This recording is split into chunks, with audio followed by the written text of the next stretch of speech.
What up, though, y'all? It's Chris, broadcasting from the D. And Spirit Airlines is in the algorithm. Did you guys know that they have filed for bankruptcy for the second time in a year? Now, they came out of bankruptcy back in March, and here they are filing for bankruptcy again. Apparently, Labor Day weekend didn't hit for them like that. Who would have thunk it, right? Actually, this isn't too surprising. I'm explaining to you guys why. So Spirit is supposed to be the budget airline, right? And it is kind of, but not really. If you're just buying a ticket, are you about to jump on Spirit? Just buying a ticket, okay? It's going to be cheaper than any of the others, but it's not a very comfortable way to fly if you do that. So they have a la carte model where you pay for everything. You buy the ticket, so you got to pay for that, right? Of course you got to. But then if you want to pick your seat, you have to pay for that. If you want to check a bag, pay for that. If you want to carry on, pay for that. If you want to drink while you're on there, pay for that. If you want Wi-Fi, pay for that. I mean, you really have to pay for everything. Excuse me with this glare. I'm going in a different direction. I just hung a wide left. Anyway, you have to pay for everything because they have this, model where everything is an add-on, and that will quickly make your flight more expensive than if you were to just fly with one of the different airlines. Like, for example, you guys know, what was it, last month I went out to California to visit some family. I flew Spirit. I wasn't tripping about it. The ticket was a gift. So, when it's a gift, you taking whatever's flying out. You're not tripping about it not being Delta. So I happily took it.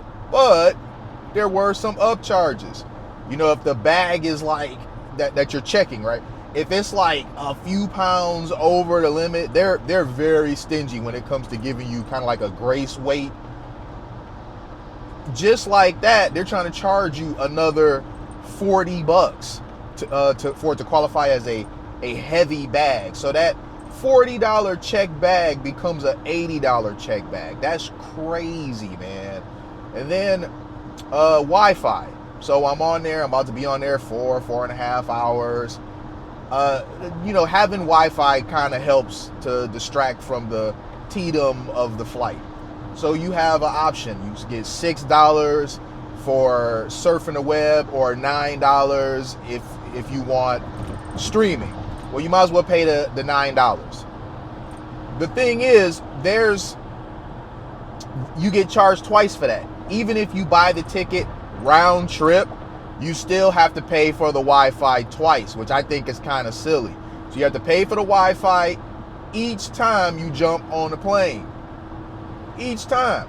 Now, if you're somebody that has to do connecting flights, I don't know how that works. I don't know if you have to keep buying Wi-Fi on each flight or whatever.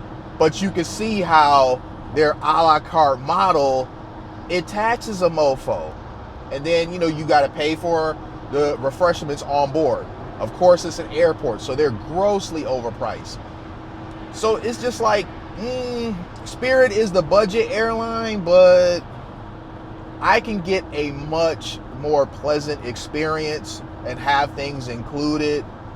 And ultimately, it come out cheaper if I just do American Airlines instead. So I see why stuff not hitting for them in terms of ticket sales like it once did. And then ultimately, it doesn't seem like they really changed anything in how they operate between when they filed for bankruptcy before and now filing for bankruptcy again. It doesn't really seem like they changed a whole lot. If they did change anything, it's not noticeable for the customer. There's no quality improvements. But they probably don't even care about that, honestly. But that's the stuff that's necessary if you want to beat out the other airlines that, are kind of kicking the crap out of y'all right now. You want to start offering some sort of value. And then for them to be filing for bankruptcy, it hasn't stopped them from constantly trying to push their card on you. They've got some free Spirit card that they be trying their best to get you to sign up for mid-flight, which I have no intention of signing up for now or ever. Just me personally, I don't really like cards that only have one purpose. I would likely not get a Home Depot card because I just would prefer to have something that I could use in more than one place. The Target card, I shop at Target, but I wouldn't want their card.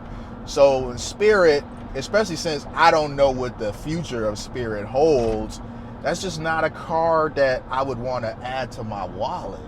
Call me crazy, man. For those out there that do like those specialty store cards, I salute you, man. This ain't no shade at you. It's just for me to add a card.